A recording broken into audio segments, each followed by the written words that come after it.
I'm going to just share a minute of a few things that might not be highlighted in JD's information in the Orange Book. First of all, he has an absolutely fabulous website. I didn't see it in the directory. Well, he's not registered because he's there and not here, but it's really easy to remember. All lowercase, jdstillwater.earth. He has a magnificent amount of material, his videos. You can sign up to follow him to get his newsletter. So this is a plug. You'll see the significance of it more after his presentation is over. He truly is a science ambassador.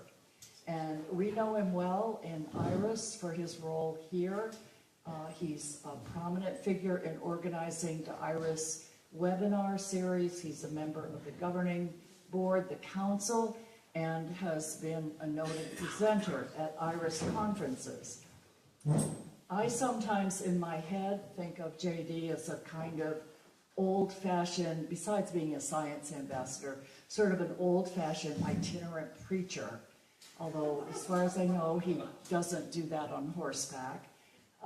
But he is, for example, I think currently or about to be engaged in something like I think a 5-week Northeast speaking tour with his programs. A lot of these in churches. One is going to be in my local UU church for a Sunday morning, but he does his presentations in several different contexts, including communities of various faith traditions. So keep that in mind if you, have an organization for which you would like to invite him to be a presenter.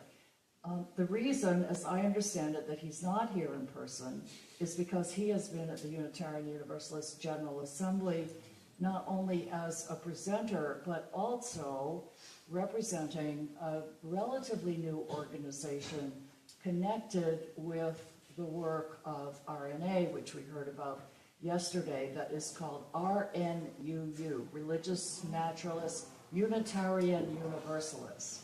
And so you can ask Ursula in person about their work, and so I believe he's been representing that organization as well at GA. JD, anything I missed? That's great. Thank you, Barbara. All right, take it away.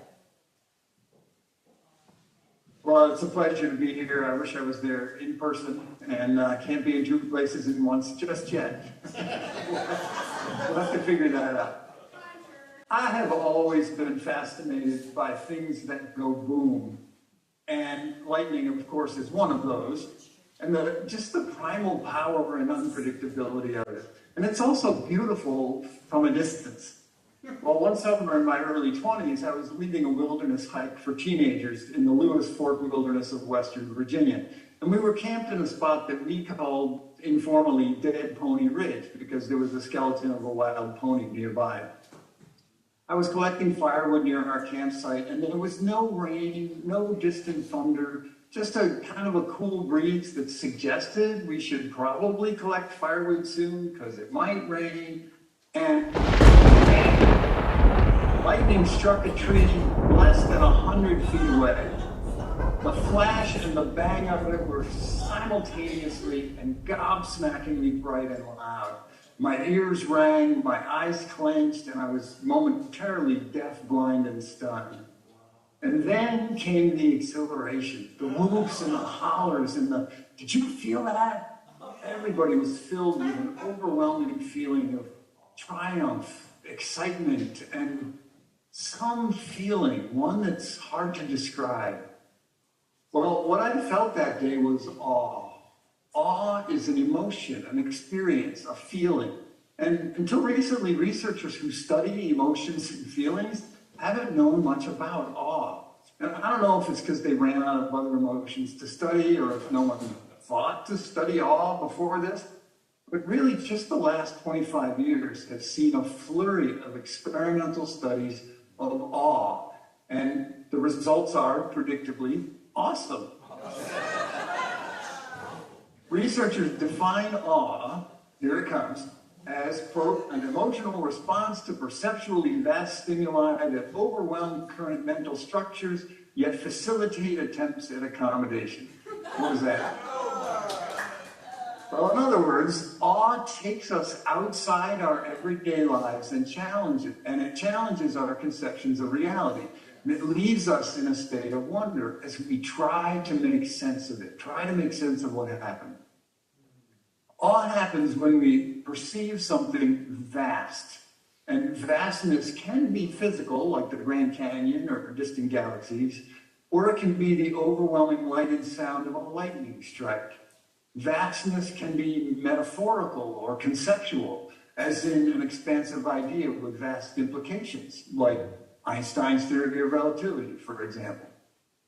There's another kind of vastness that we might not normally think of as vast. This woman has cancer, and to prepare for chemotherapy, she asked a barber to shave her head. And she's obviously pretty distraught. And to her credit, she really gets the gravity of what he's been asked to do for her. Watch what he does.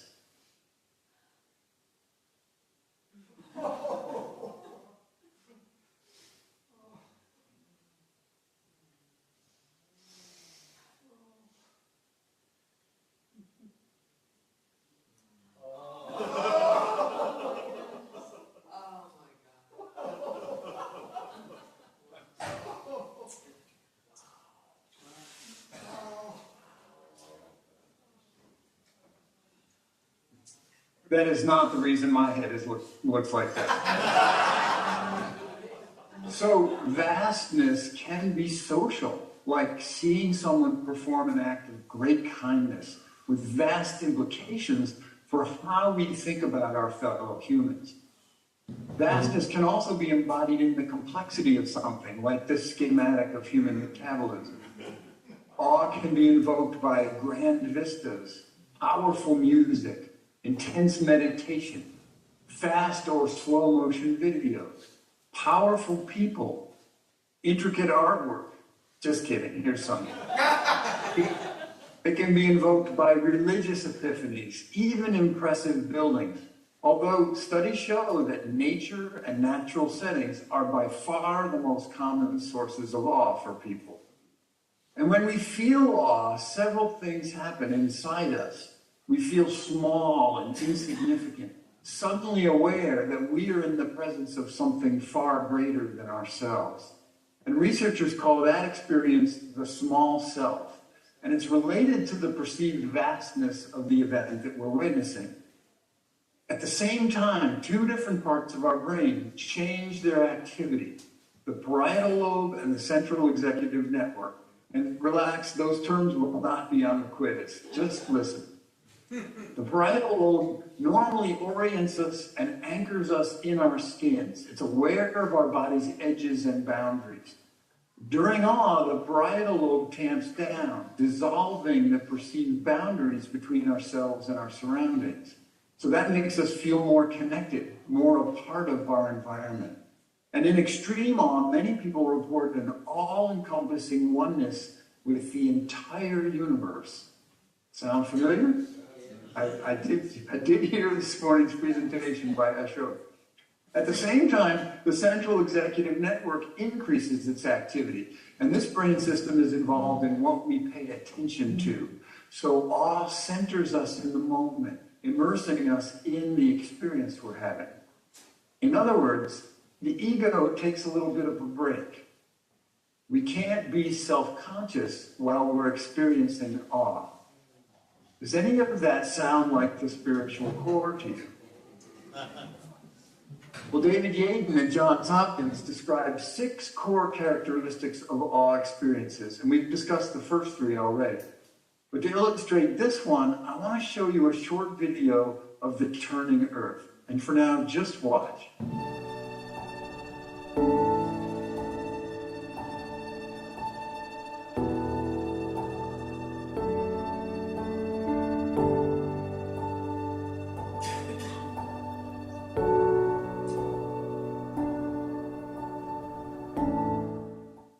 Now, pay pay attention to what's happening in your body as we watch again.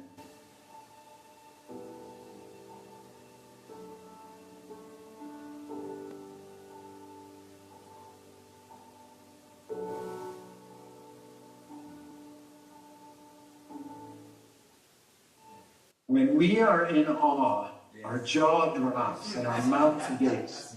Eyebrows raise, our eyes widen, our heart rate changes, our respiration changes. We may feel goosebumps or chills. And interestingly, any inflammation happening in the body decreases. So awe is the original anti-inflammatory medicine. Our nervous system shifts from fight or flight towards rest and digest. We feel happier and our lives feel more meaningful. But because our ego, our self-consciousness is kind of offline, we usually can't articulate those things in the moment. We just feel amazed. And related to this is the strange effect on our sense of time. During and after an awe experience, we are less impatient. We're more likely to feel that there's enough time, and we're more generous with our time. All right, so what's this need for accommodation down at the bottom of Eden's list? Well, experiences that invoke awe in us challenge our worldview in some way. They violate our expectations. And when an experience challenges our previous ideas about how the world works or our place in it, especially if it challenges our place in the world, we feel kind of off kilter and our brains try to fix it, to get back to something that feels more like settled certainty, something more familiar. And this striving, this need to get back to understanding, is what researchers mean by need for accommodation. And usually we accommodate by either rejecting the experience or revising our expectations, adjusting our mental constructs of the world and how it works. So this need for accommodation is where awe gets really interesting, especially for this conference, because it points squarely at a relationship between science and spirituality. As you know, most scientists shy away for career reasons. They shy away from using words like spirituality and religion in their work unless they are specifically studying some aspect of those. You won't find those words in a paper on neutron stars or genetics, right?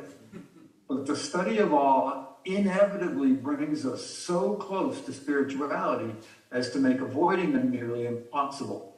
And the title of one really seminal study hints at this: Approaching Awe, a Moral, Spiritual, and Aesthetic Emotion. And authors Keltner and Haidt write, quote, "Awe is central to the experience of religion, politics, nature, and art. Fleeting and rare, experiences of awe can change the course of a life in profound and permanent ways," end quote.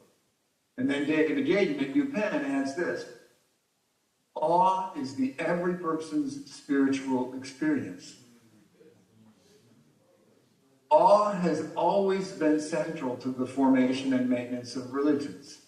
Theologian Frederick Buechner said, quote, "Religions start with a lump in the throat or with the bush going up in flames, the rain of flowers, the dove coming out of the sky," end quote. Well, I certainly feel the lump of the throat every time I see that barber video. So awe taps into the deepest parts of us and our relationship with reality. And it changes us there in ways that feel religious or spiritual. Does any of that sound like the spiritual core to you? Well, there's a reason religious buildings are so vast and so beautiful. They are designed to invoke awe, to make us feel small, but also deeply connected with each other and with a higher power, a larger reality. And that need for accommodation, especially when the awe experience is hard to explain or mysterious in some way, it leads many people to assign supernatural causes to whatever invoked the awe. So religion and awe can kind of feed one another. When people study this stuff, what they find is that humans are uncomfortable with the idea of randomness. Even when the world is random, we presume that some agent, some author is behind what we perceive. For example, Given random strings of numbers, college students who had just experienced awe were even more likely to say that the numbers were arranged by a person. And then when awe researchers manipulate the experiment so that subjects have less personal control, people show an even greater tendency to assume that they're hidden agents pulling hidden strings. So the awesomeness of this video makes people more likely to think there must be actual hidden strings controlling this fidget spinner, especially if they already think that the space program is a hoax. Right? When we feel out of control, like when we struggle to keep up with rapid social and technological change, awe makes us even more likely to see puppet masters where there aren't none. So awe can make us prone to conspiracy theories and other kinds of manipulations. And I'll say more about that in a few minutes. Let me point out that experiences of awe can lead to different responses in us, different ways of accommodating. A few years ago, after presenting my 7 Candles workshop, which is designed to make audiences feel awe from science, a man came up to me afterwards and he said, "JD, that was the most convincing proof of God I've ever experienced." Well, the woman right behind him in line came up and said, "JD, that was the most comprehensive talk I've ever heard on why there's no need for a God." Well, you know, they each experienced the same presentation, but he accommodated his awe by invoking God, and she accommodated with natural laws. And both of those are reasonable and valid. It's natural for us to do this because we crave explanations, so much so that most of us tend toward quick accommodation. It's basically jumping to conclusions, and we all do it to some degree. Well, there are 3 main ways we accommodate. We can dismiss the experience. We can assume that human or mystical agents are causing it. Or we can get curious, abiding in that space of not knowing.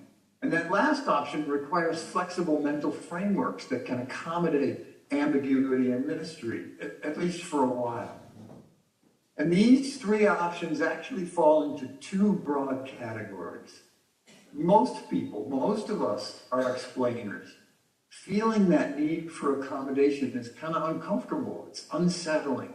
And it makes us want to get to some answer, something familiar, quickly. When they're exposed to awe-inducing stimuli like this photo, explainers explain.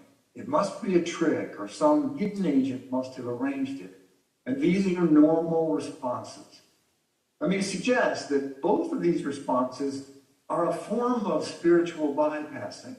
When we find ourselves approaching our spiritual core, we tend to beat a hasty retreat for the familiar solid ground of rote explanations of what's familiar.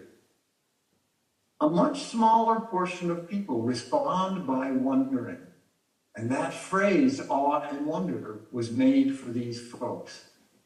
Striving to digest the awe experience leads wanderers to re-examine their previous ideas about how the world works, rather than jumping to comfortable conclusions.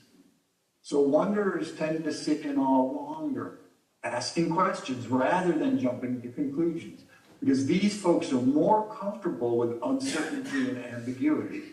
They're able to kind of suspend their need for answers and simply enjoy feeling the awe. And it turns out that wanderers have another gift. They experience awe more easily than explainers do.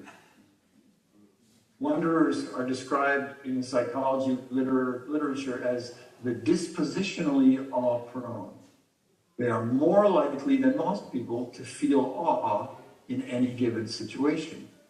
These awe-prone people are also more likely to describe themselves as part of very large categories of identity, like humanity or earthling, rather than smaller categories like my neighborhood or my company.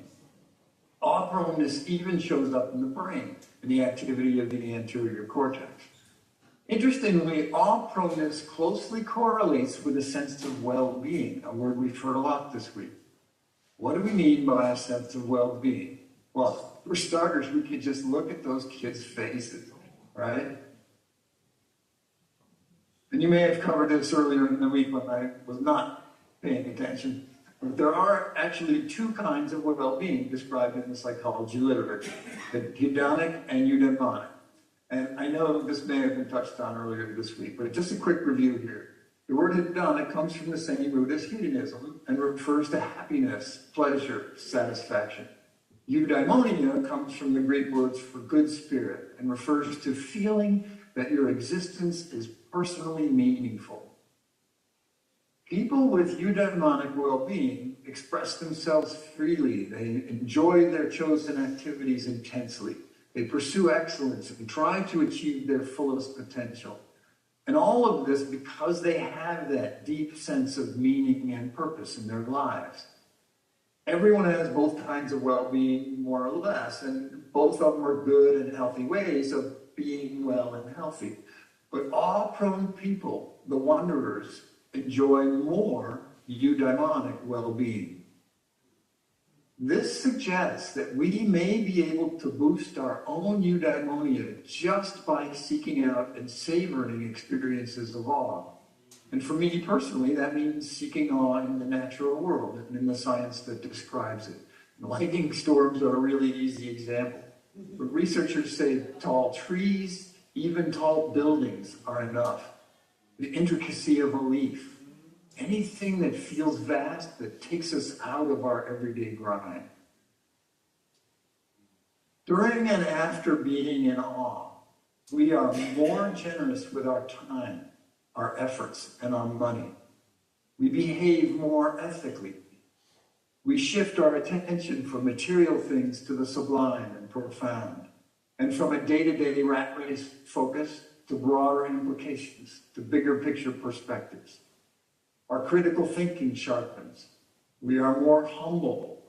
We are more likely to identify ourselves with larger categories, such as ethnicity or humanity, rather than smaller categories like family or occupation. We value experiences more than possessions. And all of those statements come straight out of the research. So the effects of awe on us are themselves awesome. Awe makes us better people. The most common setting where people feel awe is in nature. And my close call with lightning is kind of an extreme example. But when I take to heart what science reveals about physical reality, I experience awe. And here's a recent example just from February 2024. There was a genetic study published that revealed that our complex nervous systems are only possible because we have genes from a retrovirus that infected a fish ancestor millions of years ago. And those viral genes allowed for the myelin insulation sheath that's on our nerve cells. Brains couldn't work without that.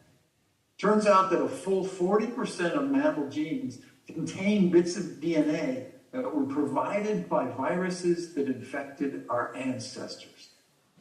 Wow, right? So I read a study like that, and my eyebrows go up. I say, wow. And often I say it out loud, which makes Anne come over to see, what's going on. And when this happens, all of the characteristics of awe are in play for me. Because studies like that, new revelations about nature, they open up vast new areas of understanding about myself, my ancestry, and they violate my expectations about illness and suffering and the mysterious ways of the world. It's tempting to conclude that science is awesome, but it's nature that's awesome. Science reveals nature's awesomeness in ever vaster, more awe-inspiring detail. Nature and the science that reveals it keep providing me with new opportunities to feel awe and hopefully to become a better person as a result. Just in the last couple of years, we've learned there are plants that can count and remember and listen even without ears.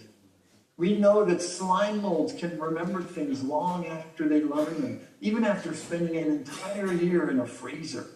Bacteria pass on learnings about their environment through 4 generations of cell division with nothing remotely like a brain.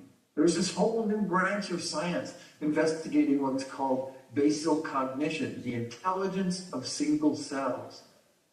We recently learned that viruses can infect other viruses and turn them into zombies. There's a rapidly expanding catalog of previously unknown RNA molecules with important functions other than making proteins, molecules that are upending their understanding of genetics. Mars has enough underground water to cover the entire surface a mile deep. Recent publications. We've seen gorgeous and enlightening photos from the Euclid and Webb Space Telescope. You know, awesome revelations like this get published all the time. And they're easy to miss in the chaos and noise of our current media overwhelm. All the ones I just mentioned showed up in my monthly newsletter, however, just this year. So that's one option if you want to share in the awe along with me. Feeling connected to nature and suspending my desire for certainty and letting myself experience awe and wonder makes me happier, makes my life feel more meaningful and connected, more eudaimonic. And this brings us back to religion and spirituality. Awe is not inherently religious, but as I said a few minutes ago, it's hard to separate from religion and spirituality, even for hard-nosed scientists.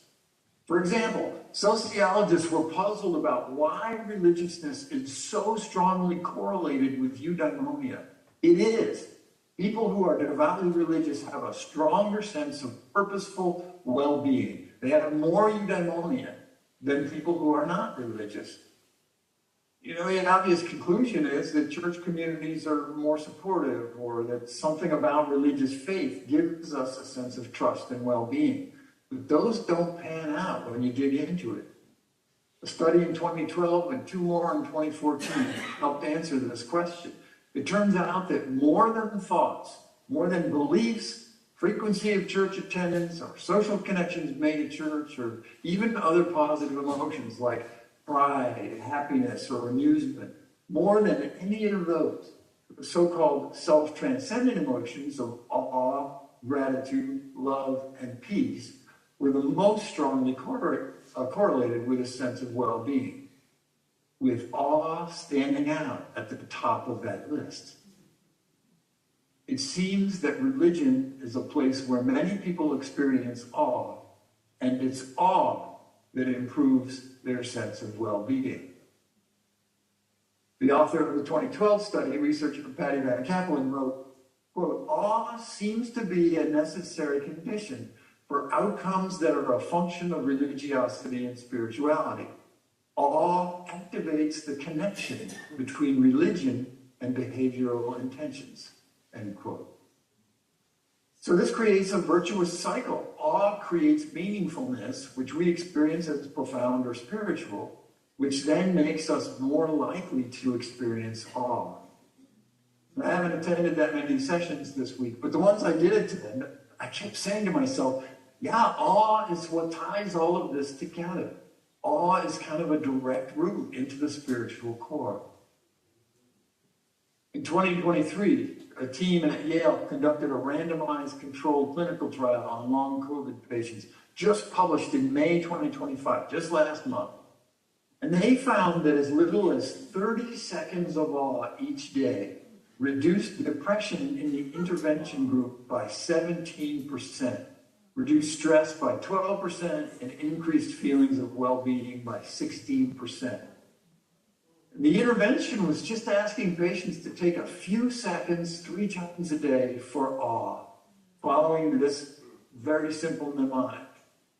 Give your full attention to something like the veins on a leaf or the scale of the universe. Wait. Take a pause for this attention giving. Exhale and expand whatever you're feeling. That's it. And that little intervention had these stunning outcomes in the intervention group. So awe is powerful medicine, mentally, emotionally, and spiritually. You may remember me saying earlier that we can't really be self-conscious when we're feeling awe. But the opposite is true too. We can't experience awe if we're self-conscious or distracted. My most powerful awe experience was seeing the total eclipse of the sun in August of 2017. And I was really psyched to experience that again in April 2024 and to try and capture it somehow with photography. And as it happened, I was distracted with my equipment just as totality came along. And the experience was diminished for me. So we have to be open to awe if we want the benefits of awe. By analogy, if you throw a rock into churning whitewater, you're not going to see the ripples it makes. Even something much smaller than a rock, when thrown into a still pond, the ripples are just obvious.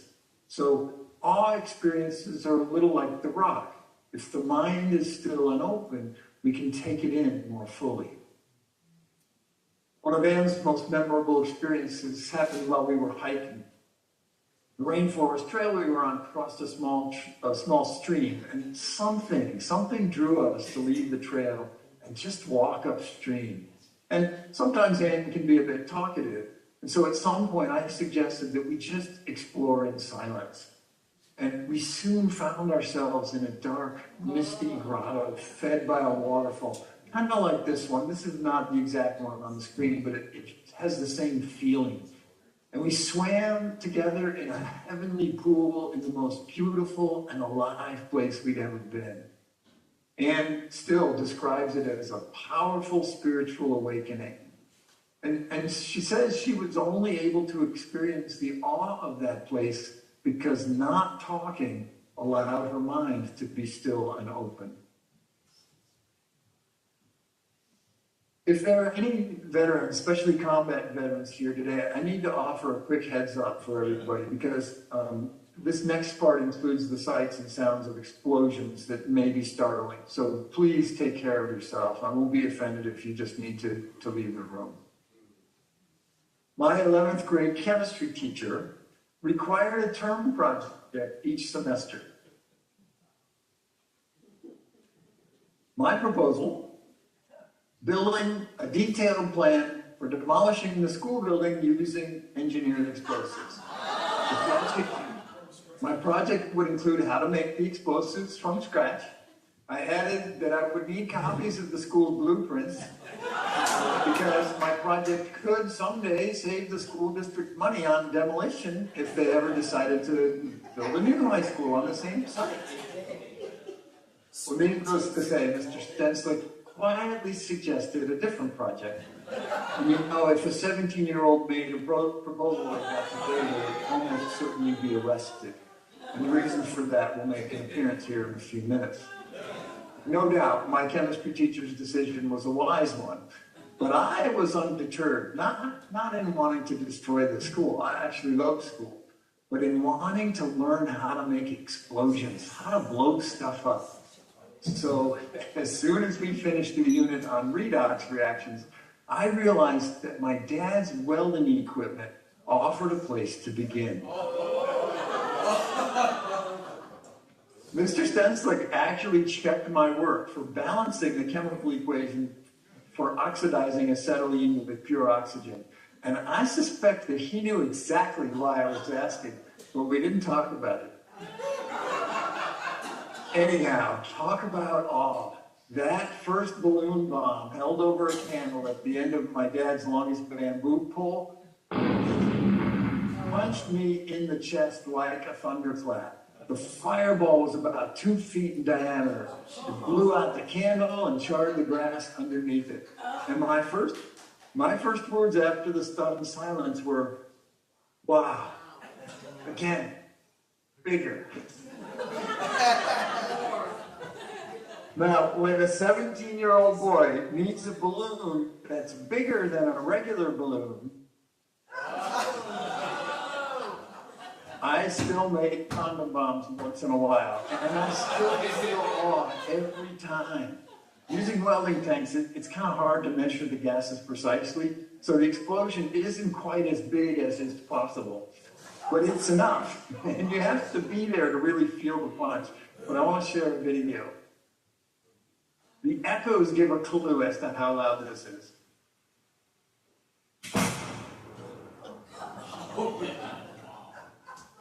You see those concrete blocks on the left? Well, there's the camera solidly strapped to those.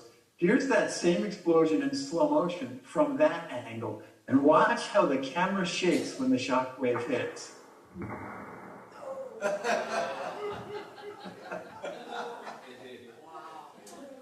So, I'm 17 and entranced with the awesome power of chemistry, and I still wanted more, bigger, brighter. And this was long before the internet. You know, I still had hair. But a friend gave me a one-page catalog of dry chemicals that were available through a mail-order company in Kansas called American Patriot Fireworks. And apparently they're still around. They're actually on Facebook. I have always loved fireworks. They combine so many aspects of awe. You know, those thunderous explosions, the beauty of vivid colors, the experience of being in large crowds, experiencing awe together. You know, you've heard that sound of awe. Ooh, right? Well, we're going to consider the darker side of awe in crowds in a few minutes. But anyway, so I called this company and they sent me an order form. So here I am at 17. I ordered a few pounds of these chemicals, included for my after-school job. Yeah, I delivered the same talk in civic groups and stuff, so you're going to have to research the chemicals on your own.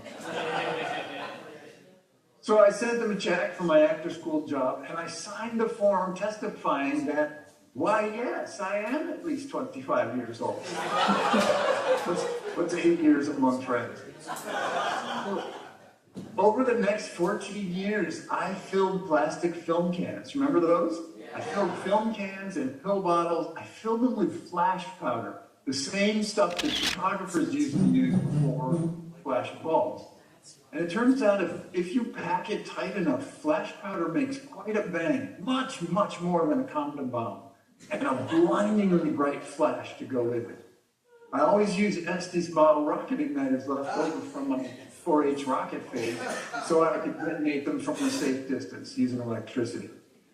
So for the next 14 years, I entertained guests and blew up rotten stumps on the family farm, scared teenagers on summer camp overnights, and I augmented July 4th with style. So much awe in such small packages.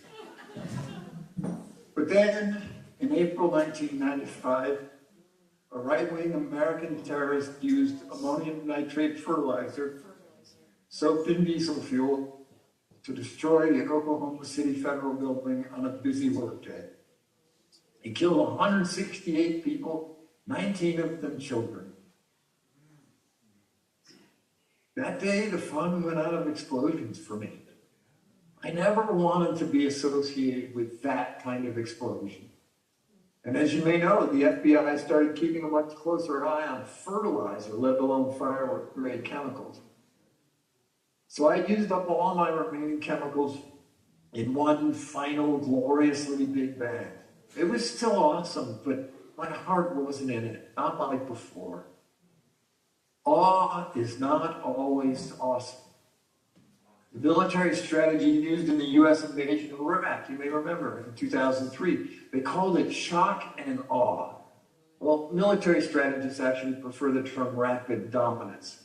And a similar approach had informed the use of nuclear weapons in Hiroshima and Nagasaki in 1945. The idea is that you use overwhelming power to paralyze the enemy with, well, shock and awe. But is this awe or something else? Here's a short clip of the accidental explosion of a storage warehouse in Beirut, Lebanon in 2020 from pretty far away.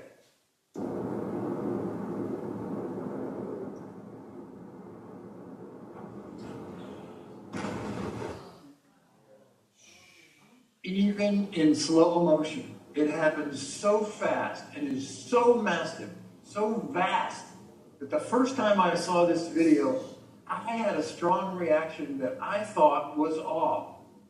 But there was no wonder.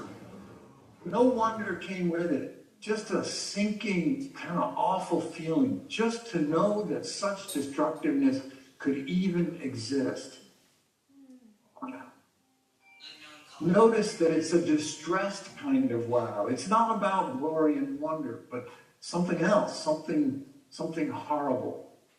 So, there it is. Vastness in extreme speed and destructiveness, connectedness and empathy with the poor victims who never saw it coming, all the physical indicators of awe, and a need for accommodation, a striving to make sense of this.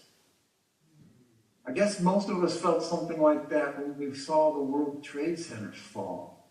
Yes. But is it awe or horror? What's the difference? Well, researchers Pamela Taylor and Yukiko Ochida dug into this question in a 2019 study, and they concluded that awe and horror are both responses to vastness with a need for accommodation, but with opposite effects on how we do the accommodating. Awe enhances and strengthens our systems of meaning, even as it challenges those systems, whereas horror shatters our systems of meaning. In their experiments, there was a huge difference in the flavor of the need for accommodation. Awe required subjects to accommodate what the researchers called spiritual vastness, while horror required accommodation of extremity and chaos, expansive vastness versus destructive vastness. Now, the explosion in Beirut was an accident, not war. But I think shock and awe, as the name of a military strategy, is a misnomer. I think it's shock and horror. There are school buses and ambulances in this photo. There's nothing awesome about death and destruction. It's horror. So rapid dominance is probably an effective warfighting strategy, but it's not awe. There's another dark side to awe, even when it is indeed awe that we are feeling. It's all we feel when we belt out our favorite song at a concert or chant for our city's team at the Super Bowl or the NBA Finals. Or when we chant slogans at political rallies like USA, USA, which happened at both parties' conventions last year. Doing anything emotionally powerful with a lot of others makes us feel the vastness of our combined power and feel strongly connected with those around us. It connects us emotionally with a tribe, which is probably why awe evolved in the first place. Awe cements the bonds among our people so that we can go into battle together, whether that's battle against other tribes or against the elements. Researchers have demonstrated that awe played a role in the Rwandan genocide and in the South African struggle against apartheid. As awe dissolves our ego and we merge into a tribal group consciousness, we become vulnerable to manipulation for good or ill. And as you know, there are plenty of people out there who would love to manipulate us, right? Facing global crises that require global cooperation, tribalism is just about the last thing we need. So be wary of this, whatever tribe you might find yourself in, especially if there's slogan chanting. Earlier, I mentioned that awe, when it's combined with feeling out of control, makes us prone to conspiracy theories. Well, many of us are feeling out of control lately, so watch for this. Awe can be used to manipulate us. Awe can also be used to manipulate people for good, like in science education. When I started teaching high school science, I soon discovered that every class period contains at least one kid who wants to blow stuff up. Raise your hand if you had a great science teacher at some point in your education. Yeah, right? Lots of us. I'm going to guess that they were great partly because they did amazing demonstrations, right? Awe increases students' openness to learning as they try to make sense of events that simply don't fit their previous understandings. For example, Watching a bowling ball and a feather fall at the same rate in a vacuum chamber, it's startling, and it reliably elicits responses like, wow, and what the, right? It invites students of all ages to reconsider how they understand weight and density, gravity, motion, and air, right? Well, science teachers call demonstrations like this discrepant events because they highlight a discrepancy between students' mental models about how the world works and how the world really works. Discrepant events use the power of awe, especially that need for accommodation part, to keep students engaged in the wonder while also highlighting the concept we want them to learn.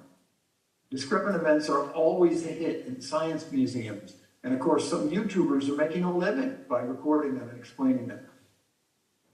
Well, homemade explosions in school are the ultimate discrepant event.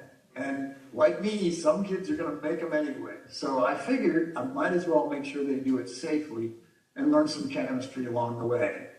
Here's that same oxyacetylene explosion as the condom bombs, but done in a milk jug, carefully measured. And I always made students do it from scratch.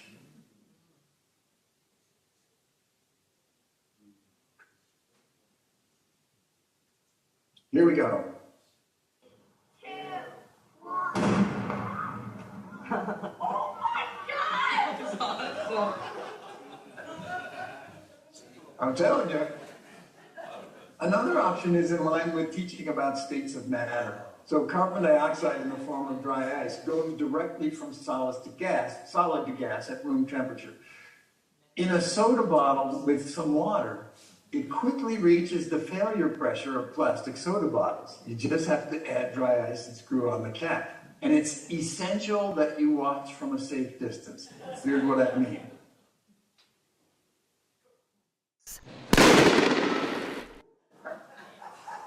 So I quickly learned that I needed to call the police before we did this because they were going to get calls from neighbors about explosions and gunshots up at the school. So teaching science is when I began this work that I do now. I was feeling the awe along with my students, and it felt spiritual to me. It still does. That day on Dead Pony Ridge, while we were all still bubbling with the thrill of the strike, the whole group went to look for the tree that got struck. It was a tall pine, and there was a strip of bark missing, stripped off in a spiral from the top of the tree to the base. Tattered remnants of bark littered the ground and hung from nearby branches like some kind of shrapnel. And we were pretty sure this was going to kill the tree, and the sight of it is burned into my memory. Awe is a powerful emotion, intimately interwoven with spirituality and religion. Awe makes us feel small but deeply connected. It elevates our scales of identity, makes us more generous, and increases our sense that the world is meaningful. Many of us tend to skip the wonder stage of awe by jumping to conclusions about hidden or supernatural agents, while others of us are able to bask in childlike wonder, embracing the unknown and ambiguous as we seek deeper understandings. Wanderers experience awe more readily. Awe is closely related to horror, but we can feel the difference inside ourselves. Awe can be used to manipulate us for nefarious political purposes and for benevolent educational purposes. Awe offers us connection, wonder, joy, growth, transcendence, purpose, and reverence. Awe can be the basis for a rich spiritual life, filled with eudaimonia and love for others. Awe is a superhighway to our spiritual core. And we can experience it anytime we want, just by experiencing reality with attention and intention. I want to leave you with something beautiful. The grand finale of the fireworks we saw on Bastille Day 2014, just above Carcassonne in southern France. Anne and I were about a half a mile away, and this was the last minute of a fireworks show that lasted close to an hour. Wow.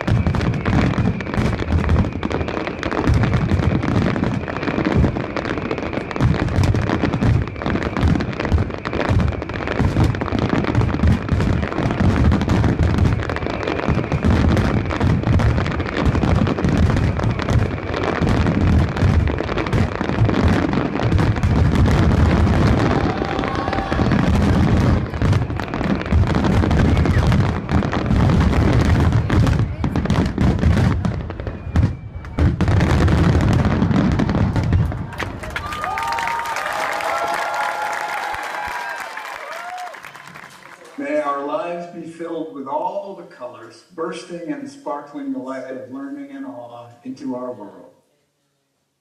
Thank you.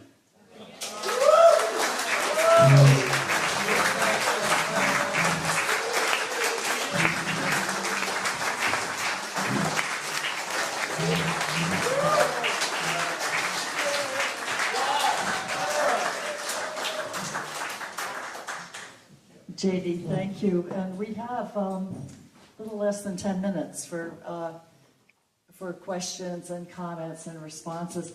JD, I feel as though I've learned quite a bit about you that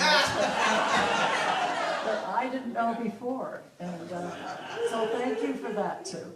And I just want to say that if you go to JD's website, you'll see that this presentation is one of many. There are many different themes which he explores with the same kind of information, inspiration, and I'm assuming personal sharing, so thank you. What I just shared was a distillation of 3 sermons for mostly UU churches that cover a lot of the same material. So if you want me to come into your church, that's an option too. Here we go. I just want to say that your talk on awe is the most awe-inspiring thing I've ever heard in my life. I'm so glad. Michael. Hi, JD. Thanks for your talk. Fortunately, both your and my experiments with explosions were before the era of Homeland Security.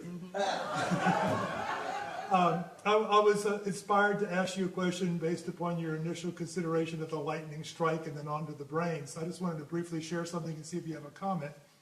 Turns out that around the world, one of the criteria for the selection of shamans and healers has been being hit by lightning. And there's a social psychology literature on personality change after lightning strikes, which tends to make people very altruistic and spiritual, including turning sociopaths into altruistic liberals. Any comments on the effects of lightning on our spirituality? Well, thankfully, I have never been struck by lightning myself, and if I really, really, really wanted to be a shaman, I probably still would not go and try to get stuck. Survival is a prerequisite to being a shaman too. Richard. But no, I haven't explored that literature, but I'm not surprised. What you're saying is unsurprising. JD, Richard Dubé. I'm not going to take the time to share this experience, but at some point you and I need to talk about the experiment I did with liquid nitrogen that went wrong. It was awful. Hey, JD, it's wonderful to see you again, and from one science teacher to another, or former science teacher. I love the times when we did science as magic, where especially the one where you had the full glass of water with a paper towel. When you put the paper towel in the glass and put it upside down in the water, it comes out, it's perfectly dry. It's a wonderful, see? Oh, it's a wonderful thing. Rachel. Hi, I'm new to IRAS this year. You mentioned how sometimes people react to awe with like kind of a dismissal, like, oh, isn't God amazing? I'm curious if there's a way to like, have you heard of any way to sort of like change that reaction to be like more curious about the natural world instead of just sort of like shutting down? In other people, no. And I honestly, I would not try. This talk and this material is my attempt to invite other people to consider that their familiar answers might actually be costing them something in what awe can offer them.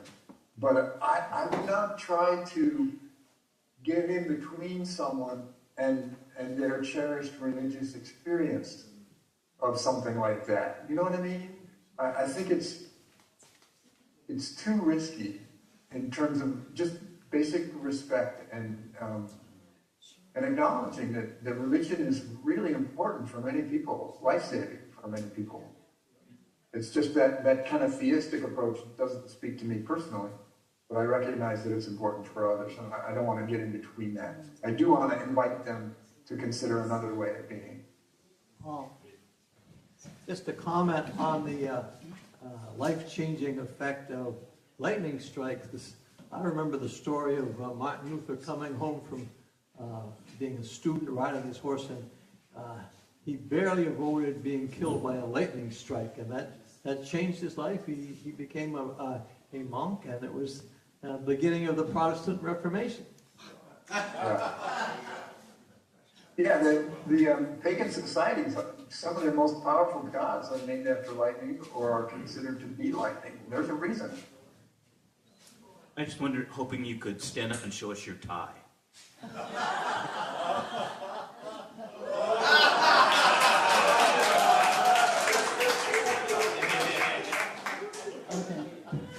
I debated whether it was even appropriate because you all are on Star Island and no one has worn a tie this week. But I love my themed tie, so all right, I'll wear it. J.D. Edmund Robinson, I loved your presentation. Thank you. And it's interesting that you didn't talk about the other kind of awe, the disappointment that your kids will be saying when they cancel the fireworks thing that you brought them to. They will be saying awe with no E at the end of it. Okay, so that's you're talking awe as a noun. This is something that's happening, rather than as an emotional reaction. Isn't that peculiar? Oh. It is. Our language is weird, and someone said it earlier, awful. What's the etymology of that? They probably mean horrorful, or something like that. But yeah, it's English. What are you going to do? Anybody else? Mark? I think it's time for lunch or something, isn't it? Almost. Hi, JD. I'm here. I can stay. Yeah. Good to see you again, JD.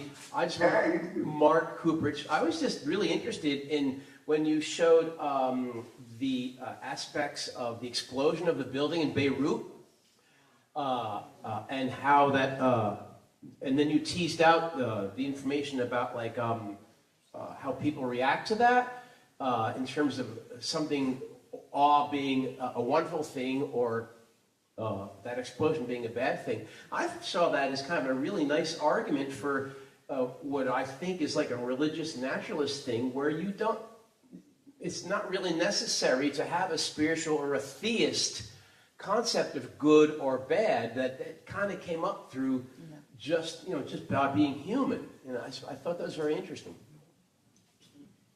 Yeah, I use spiritual, that word spiritual, the way Carl Sagan does, and I think many of you this week use it that same way. It does not imply any theistic beliefs. Spirituality is something that everyone has, and it has to do with how we orient ourselves in the world. So I hope when the awe researchers are talking about spiritual and spirituality, they are not talking about theism, I don't think.